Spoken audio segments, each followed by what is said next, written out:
President General Otolo Nnewi ma bụrụ supervisor chancellor maka ọlụ okporo ụzọ na mpaghara ahụ Maazị Amobi Adikpolo ekwugo banyere otu ọnọdụ si gbatakwuru dịka a na-alụ okporo ụzọ ahụ si nwa agụlụ wee lue Nnewi oripụrụ nnukwu iche. Onye na-alụ nya bụ ọlụ bụ Gọvanọ Chukwuma Soludo.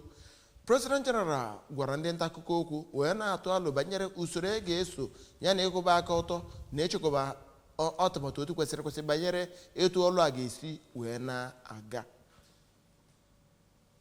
Ya bụ aka bụ nke e nwere na kọwaa a gwara ndị mmadụ dum nwere ụlọ na mpaghara ahụ ka ha wepụ ihe mmebi ha nwere n'ụlọ ha dị iche iche kemgbe ọnwa Nọvemba afọ 2024. Ọ kwalarịrị gbasara etu esi ekwuzi ya bụ okwu na mpaghara dị iche iche abụghị ka ndị Nnewi si wee chọọ ya. N'okwu ya, onye isi oche Nnewi North Maazị Echezona Anazodo gụpụtara ụfọdụ ụlọ ndị ya bụ nkwada a na-akwada metụtara gụnyere ụlọ Dim Odumegwu Ojukwu, Bianca Ojukwu, Chief Ibeto tinyekwere ndị ọzọ. N'otu aka ahụ, Maazị Austin Manuel, onye ji ọkwa President Importers Association, Prince Jude Osummụọ bụ onye ji ọkwa President General Nzukọ Ọra Nnewi, kwuru na ya bụ nkwada a na-akwada ihe dị iche iche bụ nnọọ mmepe ga-eweta mgbanwe n'ọnọdụ akụnụba steeti a. Ejike Abana maka akụkọ wa ABS.